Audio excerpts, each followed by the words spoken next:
చంద్రబాబు సర్కార్ మొక్కుబడిగా 5 రోజుల పాటు అసెంబ్లీ సమావేశాలను నిర్వహించారని మండిపడ్డారు వైసీపీ అధినేత జగన్. ప్రజా సమస్యలపై చర్చించే శ్రద్ధ, ఆసక్తి సర్కార్కు లేవని ఆరోపించారు. విజయవాడలో జరిగిన కాల్మనీ సెక్స్ రాకెట్ అంశాన్ని రాష్ట్ర వ్యాప్త సాధారణ వడ్డీ వ్యాపారంగా చిత్రీకరించే ప్రయత్నం చేశారని అన్నారు. చంద్రబాబు తన ఎమ్మెల్యేలను కాపాడుకునేందుకు అంబేద్కర్ ను వాడుకున్నారని, ఇంతకన్నా సిగ్గుచేటు విషయం మరొకటి లేదని అన్నారు జగన్. అసెంబ్లీ జరిపేది కేవలం 5 రోజులు, 5 రోజులు. అది కూడా పొద్దున 9కి మొదలవుతుందట, మధ్యాహ్నం 2 గంటలకల్లా ఆపేసేయాలట.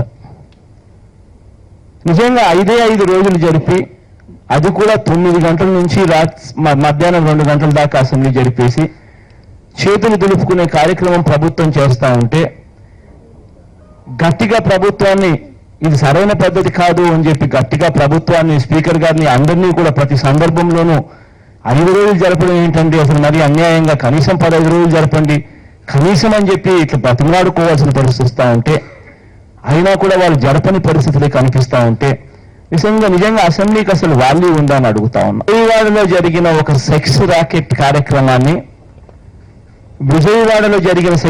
కార్యక్రమాన్ని ముఖ్యమంత్రి ఆశీస్సులతో డైరెక్ట్ గా డీజీ ఇంటెలిజెన్స్ తో నిందితుడు ఉన్న ఫోటోతో సహా, అదే నిందితుడు ముఖ్యమంత్రితో కలిసి ఉన్న ఫోటోలతో సహా డైరెక్ట్ గా ముఖ్యమంత్రి ఆశీస్సులతో జరుగుతా ఉన్న ఘటనలో ఎమ్మెల్యేలు, ఎమ్మెల్సీలు అందరూ కూడా దీంట్లో ఉన్నారు, ఇన్వాల్వ్ అయి ఉన్నారు అన్న పరిస్థితుల్లో దీన్ని గత అసెంబ్లీ స్టార్ట్ కాకముందు 2 రోజుల ముందు రాష్ట్ర వ్యాప్త సాధారణ వడ్డీ వ్యాపారం కింద చిత్రీకరణ చేసే కార్యక్రమంతో మొదలైంది. ఇది చంద్రబాబు నాయుడు గారు తనను తాను కాపాడుకునేందుకు, తన ఎమ్మెల్యేలను, తన ఎమ్మెల్సీలను కాపాడుకునేందుకు చివరికి అంబేద్కర్ గారిని కూడా రాజకీయ అవసరాల కోసం ఉపయోగపెట్టుకుంటా ఉన్నాడంటే ఇంతకన్నా దిక్కుమాలిన సిగ్గుచేటు ఏది ఉండదు ఇటువంటి ముఖ్యమంత్రికి.